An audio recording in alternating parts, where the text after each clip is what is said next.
우리 각 사람에게 그리스도의 선물의 분량대로 은혜를 주셨나니 그러므로 이르기를 그가 위로 올라가실 때에 사로잡혔던 자들을 사로잡으시고 사람들에게 선물을 주셨다 하였도다.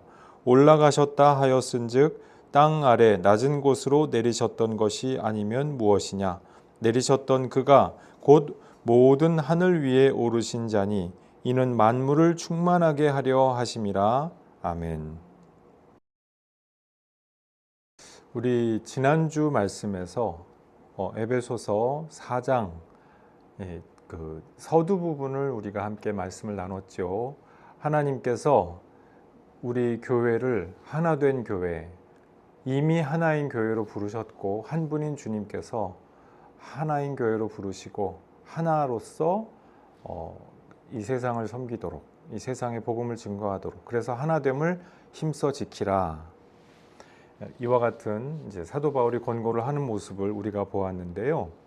이제 4장 7절 이하 말씀에서는 이 한 분 주님, 하나인 교회의 또 다른 버전에 대하여서 좀 더 부연 설명을 하여 주십니다. 일치는, 하나됨은 다양성을 통하여서 확증된다라고 하는 것입니다. 일치, 하나됨이라고 하는 것은 그냥 획일성이 아니라는 것이에요. 다양성이 있기 때문에 일치라고 하는 것도 의미가 있다. 이 일치와 다양성의 신비는요, 하나님의 삼위일체를 우리가 생각하여 보면은 알 수가 있습니다. 한 분 하나님이라고 해서 딱 한 분, 외롭고 고독한 한 분이 계시는 것이 아니라 세 분이 한 하나님으로서 우리에게 나타나시는 것이죠. 그럼 세 분은 3분의 1이냐? 3분의 1씩 해가지고 더해서 1이냐? 수학적인 논리를 여기다가 갖다 대면 안 되고 그런 차원의 문제가 아니고 세 분이 하나로서 우리에게 역사하십니다. 성령으로 역사하실 때 아들과 아버지가 거기에 함께 거하시고 아들로서 역사하실 때 또한 성령과 아버지가 그 안에 함께 계시고 아버지가 말씀하실 때 성령 또 성자 하나님이 그 안에 함께 계시고 이제 이러한 그 신비가 있는 것이죠. 우리 사실 이 지난주 말씀 가운데에서도 여기에 대하여서 우리가 말씀을 좀 나눌 수도 있는데 거기에 대해서 말씀을 나누면 좀 복잡해지기가 쉽다 보니까 이제 그거는 좀 우리가 생략하기로 하고 성삼위일체 하나님의 그 신비로운 현존에서부터 오늘날 우리 교회의 일치성, 교회의 하나됨도 나온다라고 하는 것이에요. 교회가 그러니까 제도적으로 하나여야 된다. 획일적이어야 한다. 이것은 성경이 말씀하는 하나됨의 사상하고는 거리가 좀 있다는 것이죠. 우리가 다양성 가운데에서 서로 다 제각기 다른 그 개별적인 모습이 있으면서도 그 모든 모습들이 하나로서 하나의 교회를 이루는 것. 그리고 이것이 오히려 더 큰 교회의 모습이다. 이제 사도 바울은 이것을 이 일치와 다양성 사상을 통하여서 말씀을 하신다는 것입니다. 7절 말씀에 보니까요. 우리 그리스도인들을 향하여서 사도 바울이 모든 사람이 다 은사자다라고 그렇게 말씀을 하십니다. 그리스도가 정하신 분량대로 우리에게 선물을 주신다는 것이에요. 우리 가운데 선물을 받지 않은 사람은 없어요. 아무도 없어요. 모든 그리스도인들이 동시에 은사자다 이렇게 말씀을 드릴 수가 있습니다. 우리 세계교회적인 차원에서 보든지 우리 한국교회 차원에서 보든지 유명한 은사자들이 있습니다. 뭐 신유의 은사자, 뭐 환상을 보는 은사자, 또 뭐 예언을 하는 은사자들이 있어요. 근데 그런 분들만 은사자고 우리 보통 일반 그리스도인들 평범한 신자들은 그럼 은사자가 아니냐? 오해라는 것이죠.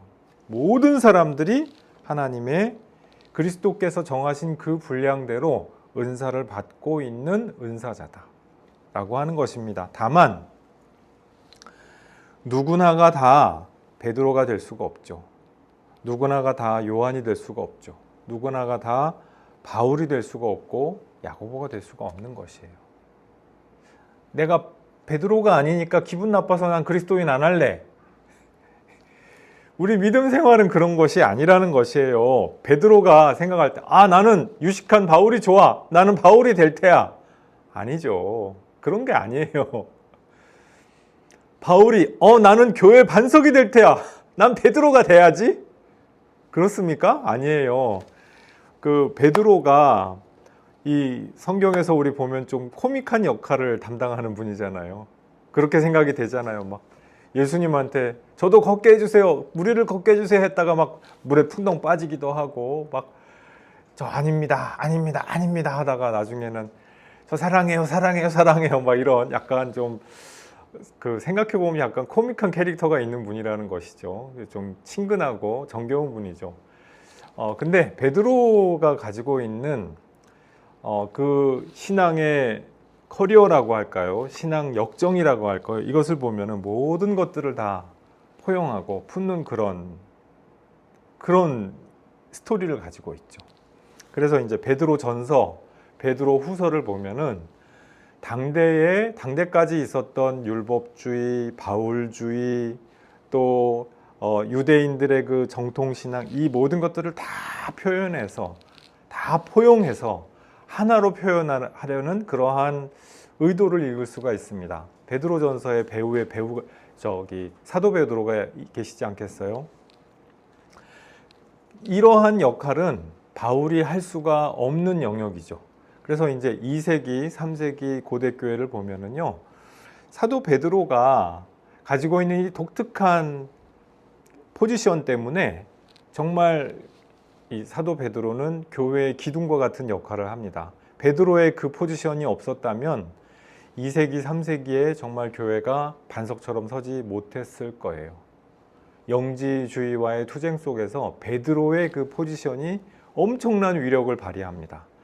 바울도 영지주의와 투쟁을 했어요. 그리고 이기는 것처럼 보였어요. 그런데 가장 강력한 그 힘은 사도 베드로의 그 신앙 유산이 발휘하게 되더라. 그래서 어쨌든 바울이 베드로가 될 수가 없는 것이죠. 그래서 어떤 한 사람에게만 하나님께서 은사를 몰빵하지 않으세요. 사도 바울이 우리가 볼 때 커 보이잖아요. 근데 사도 바울에게도 없는 것이 있어요. 그 베드로가 가진 것이고 요한이 가진 것이죠. 그래서 이제 우리가 알고 있는 이 신약 성경의 모습이 된 것이고, 바로 이것이 이제 초대교회의 영적인 현황이라고 할 수가 있는데, 각자의 은사대로, 은혜 받은 대로 교회를 섬기는 것입니다. 어떤 한 사람이 은혜를 다, 그럼 그 사람만 알면은, 그 사람한테만 믿음을 배우면 다 그 사람한테 하나님이 모든 은혜를 다 몰빵하셔서 나는 그 사람한테 배웠으니까 나는 최고의 은혜를 받아 누리는 사람이야. 천만의 말씀이라는 것이에요. 그래서 이제 우리가 교회 일치 운동, 에큐메니칼 운동을 통하여서 다른 교회 전통에서는 어떻게 믿느냐, 우리가 이걸 좀 귀 기울여 듣고 눈여겨볼 필요도 있는 것이고요. 신학 전통에 있어서도 다른 교회 전통에서는 어떻게 얘기하느냐, 이것이 우리가 사실 당연히 이렇게 하게 되는 겁니다. 우리가 신학 연구를 하다 보면 예를 들어서 에베소서 주석을 읽는다, 주석으로 성경 연구를 해보자, 그러면은 우리 개혁교회에서 나온 것만 옳아, 그러니까 우리 개혁교회는 다 이단? 말도 안 되는 소리예요. 그럴 수가 없습니다. 에베소서에 관해서 가톨릭에서 좋은 주석이 나왔다, 그럼 그거 읽는 거예요. 같이 읽는 거예요. 근데 당신은 이렇게 생각해? 근데 그건 우리가 보기에는 좀 아닌 것 같아. 이렇게 서로 교회 일치적인 그와 같은 대화와 협력이 물밑에서 일어나고 있는 것이거든요. 이제 그렇게 좀 어린애 같은 생각은 이제 좀 우리가 버리자. 우리와 다르기 때문에 너희는 이단이야, 파문이야, 이런 거 너무 그렇게 쉽게 남발하지 않는 것이 좋겠다. 우리 이제 21세기를 사는 그리스도인들은 사랑과 일치와 연대와 이런 것들을 어떻게 하느냐, 이게 잘 안 되고 있죠. 혐오와 증오의 시대가 되다 보니까 나하고 같이 안 믿는 사람들은 다 가짜야, 이런 거 얘기하면은 그게 굉장히 보이거든요. 다 맞는 것 같아 보이고 막 으쌰으쌰 박수치고 막 고함 지르고 그렇게 하면서 모여 있으면 그게 뭔가 진짜 같거든요. 근데 성경에서 말하는 교회의 일치는 그런 것이 아니다 라고 하는 것 우리가 잘 확인해 볼 필요가 있습니다. 우리가 각자 받은 은사대로 공동체에, 세계교회에, 한국교회에 유익을 끼치고 공헌을 하고 이바지를 하는 것, 이것이 그리스도의 모습이다. 그리스도인의 모습이다. 그리고 이것을 통하여서 교회의 하나됨이 이루어진다라고 하는 바로 그것입니다. 이 하나됨은요, 우리 개개인의 은사를 단순 총합을 해놓은 것보다 더 크고 위대하고 중하죠. 그리스도의 형상이 이 교회의 하나된 모습을 통하여서 함께 정말 연대하고 단결한 모습을 통하여서 진정으로 증거가 될 수가 있는 것이죠. 그래서 하나님이 교회가 그냥 물리적으로 딱 하나로 그렇게 만들어 놓지 않으시고 서로가 다 다른 사람들을 모아 놓으시고 그 사람들을 다 인정해 주셨어요. 가나나인 시몬, 셀로 땅 이런 사람들까지도 다 모아 주시고 우리 그 정치 신학 막 폭력 좌파 하면 빨갱이 그러면서 막 그 정치 신학은 엄청난 이단인 것처럼 이야기했던 그런 시대가 있었습니다. 그런데 12사도들 중에 셀로신이 있었어요. 열심당이 있었다니까요.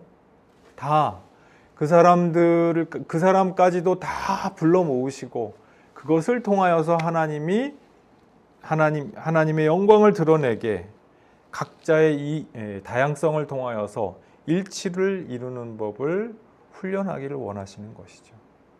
서로가 다 다른 모습이 있는데 우리가 다 함께 하나가 되기를 원하시더라. 어떤 사람은 정치적인 감각이 예민하지 못해서 못 보는 부분을 정치 신학하시고 그 현실 참여하시는 분들은 그런 분들이 이런 현실이 있구나 얘기하는 것 우리가 들을 수 있는 것 아닙니까? 그러니까 이런 부분에 대하여서 다양성 속에서 일치를 이루는 방법을 하나님은 우리 성도들의 공동체를 통하여서 훈련하여 보기를 원하신다. 이것이 바로 하나님의 구원, 경륜이 되신다는 것 우리가 확인해 볼 필요가 있겠습니다. 그 다음에 이제 8절부터 그렇다고 한다면 그리스도인들에게 이렇게 다양성이 주어져 있는데 다양한 은사가 주어져 있는데 그 원천이 무엇이냐? 이것을 지금 8절 이하에서 다윗의 시편을 인용하면서 사도 바울이 밝혀주고 있습니다. 그리스도인의 모든 은사의 원천은 어디에 있다는 것이에요? 그리스도께 있다는 것이죠. 그리스도의 구원 행동, 다시 말해서 십자가와 부활에 성도의 모든 은사와 권능이 바로 거기에서 유래되고 비롯되었다라고 하는 것입니다. 시편 68편 18절 이게 원래는 하나님의 구원 행동에 관한 말씀이에요. 근데 이것을 인용하면서 여기에 빗대 가지고 비유적으로 이것을 비유하여서 그리스도의 생애를 말씀을 합니다. 그리스도의 강화와 상승을 가지고 상승의 이 행동으로 그렇게 표현을 합니다. 왜냐? 시편 68편 18편 말씀에 보면 하나님이 올라가신다. 상승에 대하여서 말씀하거든요. 그러니까 하나님이 상승하시고 하강하시고 이제 그것을 그리스도께 바로 적용을 하는 것이죠. 히브리 성경에서 보면은 이 주어는 하나님이에요. 헬라어 70인경 성경에서도 주어는 뭐겠어요? 하나님이겠죠. 구약 성경에서는. 근데 지금 사도 바울은 이 주어를 그리스도로 바로 적용을 합니다. 그래서 그리스도의 상승이라고 하면은 뭘 가리키는 거겠습니까? 그리스도의 부활을 가리킨다고 하는 것이에요. 하나님께서 하나님의 독생자 예수께서 부활하시면서 지금 8절 말씀에 보니까 뭐라고 되어 있습니까? 사로잡혔던 자들을 사로잡으셨다라고 했잖아요. 여기서 문맥상 사로잡혔던 자들이 누구겠어요? 이게 이제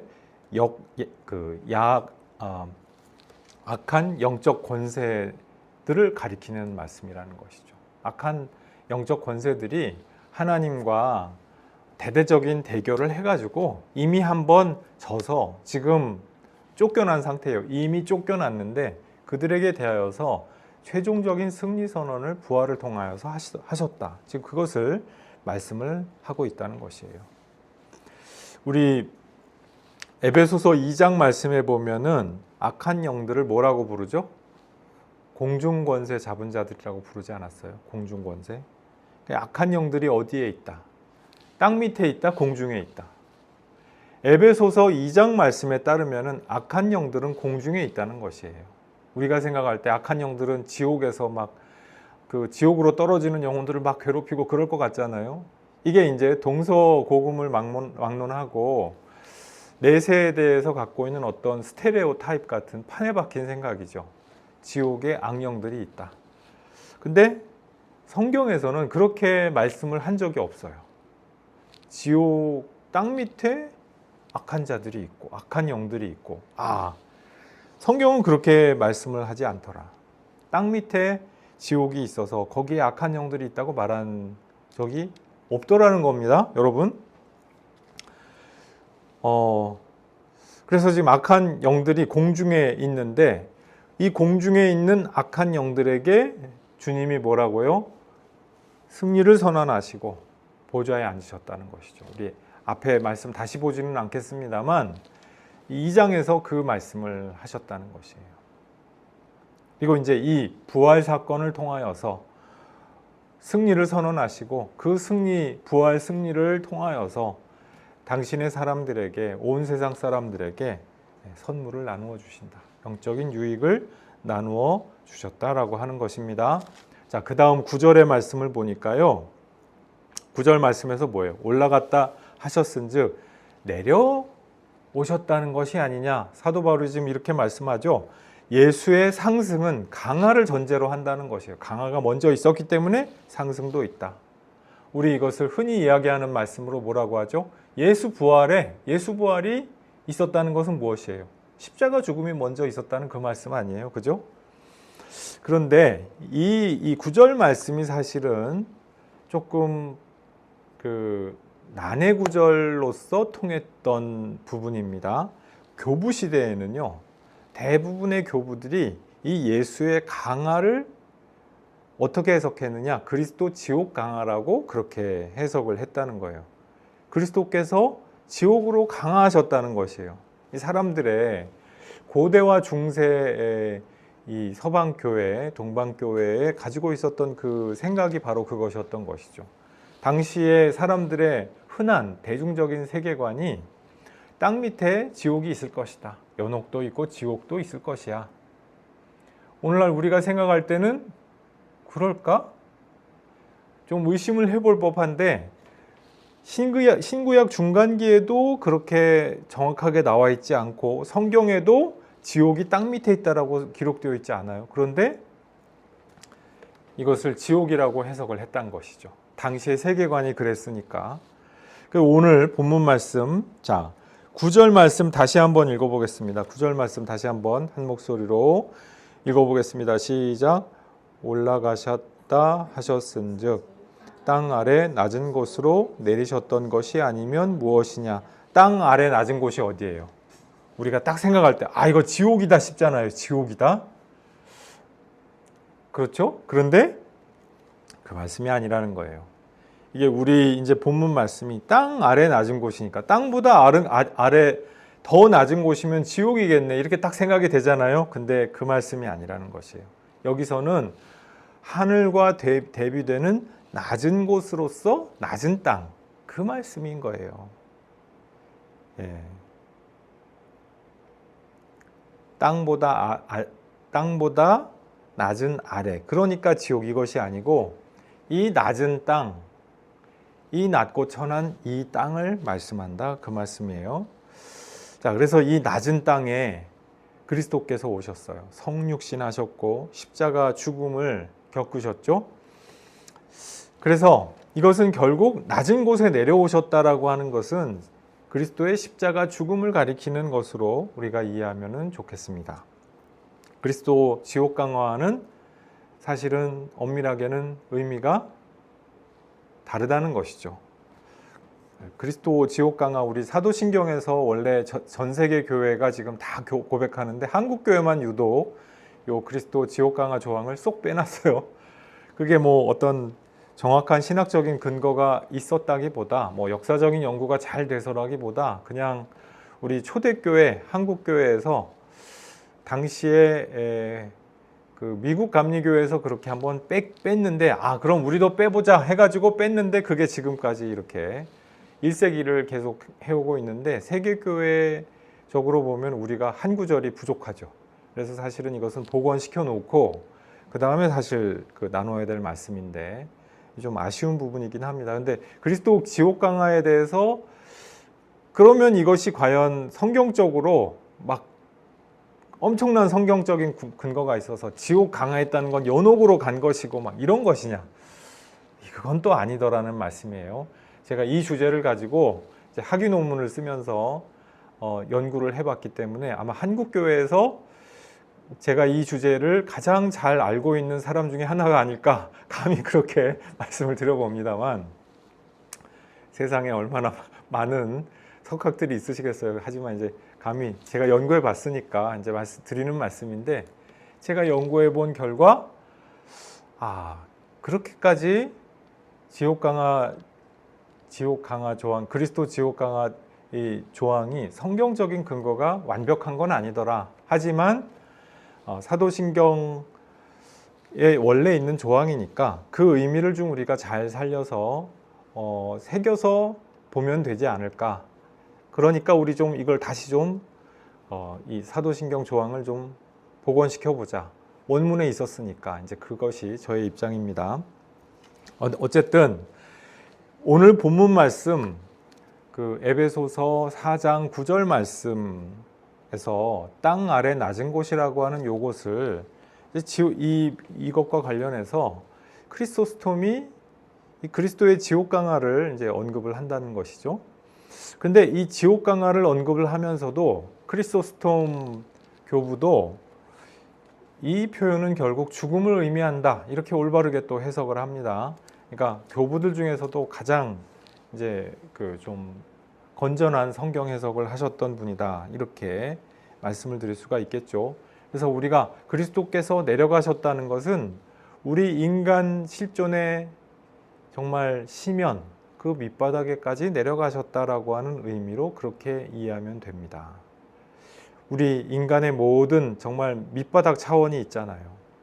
우리 인간이 잘 지낼 때, 잘 나갈 때, 모든 것이 술술 잘 풀릴 때 모든 것이 다 좋습니다. 세상에 이처럼 좋을 때가 어디 있어요. 내 연인과 배우자와 하하호, 가족과 행복하게, 직장에서도 이웃들과도 하하호, 그렇게 하면서 막 즐겁게, 재미있게, 멋있게, 품위 있게 그렇게 살 때 얼마나 좋습니까? 근데 인간한테는 밑바닥이라고 하는 것이 있거든요. 그 인간의 밑바닥에 내려갈 때 얼마나 고통스럽습니까? 얼마나 기가 찹니까? 얼마나 모멸감이 느껴집니까? 얼마나 정말 영혼이 찢어지는 것 같습니까? 내 몸이 정말 찢어지는 것처럼 얼마나 고통스럽습니까? 거기가 바로 지옥이죠. 그런데 예수께서는 바로 십자가 사건을 통하여서 인간의 그 찢어지는 것 같고 부스러지는 것 같고 갈아 없어지는 것 같은 바로 그 처절한 차원을 다 경험을 하셨어요. 우리가 정말 살아가면서 인간의 실존에 정말 삶과 죽음의 경계에 있는 것처럼 인간 실존의 극한 상황에 있는 것과 같은 정말 내 밑바닥에 있는 것 같을 때 하나님마저 나를 버리셨나 봐. 나는 끝이야. 이런 순간이 있을 수가 있습니다. 근데 그때 우리가 꼭 기억해야 할 것이 있어요. 세상 모두가 나를 버렸어. 모두가 나를 외면해. 모두가 나를 심판하고 모두가 나를 조롱해. 그 순간에도 그리스도께서는 그 내 최고의 가장 최저점, 최악의 저점에 있을 때에도 그리스도께서는 거기에도 계신다. 나를 심판하고 옥죄고 꾸짖고 닥달하기 위하여서 거기 계시는 것이 아니라 나와 함께 아파해 주기 위하여서 함께 눈물을 흘려주시고 함께 피 흘리시고 함께 고통당하기 위하여서 우리 인생의 우리 인간 실존의 저점에 우리와 함께 거하신다. 이것이 바로 십자가 사건의 의미죠. 우리 모두는 이 은사를 받은 사람들이에요. 우리 인간의 최악의 최저의 그 극한적인 한계 상황에 있더라도 우리는 혼자다 아니다. 우리는 혼자가 아닙니다. 그리스도께서 십자가 사건을 통하여서 그것을 우리에게 확증하여 주셨어요. 그리고 성령으로 우리 인간 상황에 가장 밑바닥에 있을 때, 가장 외로울 때, 가장 기가 막힐 때 그 순간에도 내가 그야말로 죽음의 세계에 음부의 스올에 자리를 깔고 눕는 것과 같은 기가 막힌 내 인생의 삶과 죽음의 그 경각에 달할 때에도 하나님은 우리를 외면하시느냐? 하나님은 독생자 예수를 통하여서 우리 가운데 함께 아파하시고 현존하시고 성령으로 함께 현존하셔서 우리 가운데서 함께 한숨과 탄식을 함께 하여 주고 계시는 바로 그분이시다. 이분께 우리는 은사를 받아 누리는 거예요. 내가 무슨 초능력을 은사를 받으면 초능력을 발사하게 되는 그런 존재가 되는 것이 아니라 십자가의 그 은혜, 내 인간 존재의 밑바닥에서 나와 함께 하시는 바로 그 주님이 나와 함께 하신다는 그 이유로 나에게도 권능이 있는 것이에요. 나에게도 능력이 있는 것이에요. 나에게도 그분에게 있는 위엄이 그분의 이름으로 흘러나갈 수가 있는 것이라 그 말씀입니다. 10절 말씀해 보니까 예수는 또 어떤 분이십니까? 우리 밑바닥에 현존하실 뿐 아니라 모든 하늘 위에 오르신 자라 했어요. 이 모든 하늘, 아마도 사도 바울이 당대에 가지고 있었던 세계관은 3층 천 아니면 7층 천이었던 것 같아요. 사람들이 당대 3층 천을 믿기도 하고 7층 천을 믿기도 했단 말이에요. 근데 우리식으로 얘기하면 어떤 이야기냐? 모든 물리적인 차원 위에 계신 분이라는 것이죠. 오늘날 이제 과학이 막 발달하고 천체 물리학이 발달하다 보니까 과학자들이 이 현상을 설명하기 위하여서 3차원, 4차원 이거 가지고 부족하다는 것을 인지를 하기 시작을 합니다. 그러면서 이제 우리 시대에도 우리 시대 버전에 이제 7층 천, 3층 천 얘기가 나오는 거죠. 뭐 17차원까지인가 그 수학적으로 있어야 된대요. 그렇게 해야 지금 현재 이 현상이 설명이 된다고 합니다. 17차원이라든가 뭐 그 17차 아니에요? 13차원인가 하여튼 10몇 차원인가 20몇 차원인가 하여튼 뭐 그런 게 있대요. 그러니까 이분들의 생각에 따르면은 우리 지금 3차원, 4차원 요 정도 우리가 인간이 살아가고 있는 요 차원이 아니라 우주 전체를 설명하고 미시세계, 거시세계 전체를 설명하려면 훨씬 더 많은 차원을 생각을 하지 않을 수가 없다. 그런데 성경 말씀에 따르면 예수님은 어디로 가셨다? 그 차원 위로 가셨다는 것이에요. 인간이 생각해낼 수 있는 물리적인 차원보다 더 그 높은 곳에 있는 그 궁극의 차원으로 가셨다라고 하는 것이죠. 왜 하나님께서 독생자를 보내셔서 이렇게 인간의 정말 처절한 인간 존재의 심령까지 내려보내시고 또 가장 높은 차원까지 올려보내시느냐? 그 이유가 무엇입니까? 하나님의 뜻이 온 땅에, 온 우주에 충만하도록 하시기 위하여서 이처럼 하강을 하게 하셨다가 상승을 하게 하셨다라고 하는 것이죠. 그래서 무리바다 덮음같이 여호와의 영광을 인정하는 것이 온 세상 가득하게 되는 이제 그 종말론적인 비전이 바로 이 10절 말씀에서 우리 가운데에서 나타나는 것입니다. 우리가 그리스도인이 된다라고 하는 것은 무엇이냐? 그리스도의 뜻, 하나님의 구원 의지를 이 세상 가운데 실행되게 하고 선포되게 하면은 바로 그것이 하나님의 뜻이 충만한 것이죠. 하나님으로 가득 차 있어서 충만한 것이 아니고 내가 하나님과 더불어 그 자리에서 하나님의 뜻을 선포하고 하나님의 뜻이 실행되게 하는 바로 그 대리자로서, 그 도구로서, 에이전트로서 내가 거기에 함께하면은 하나님께서 충만하게 거기에 함께 하시는 것과 같지 않습니까?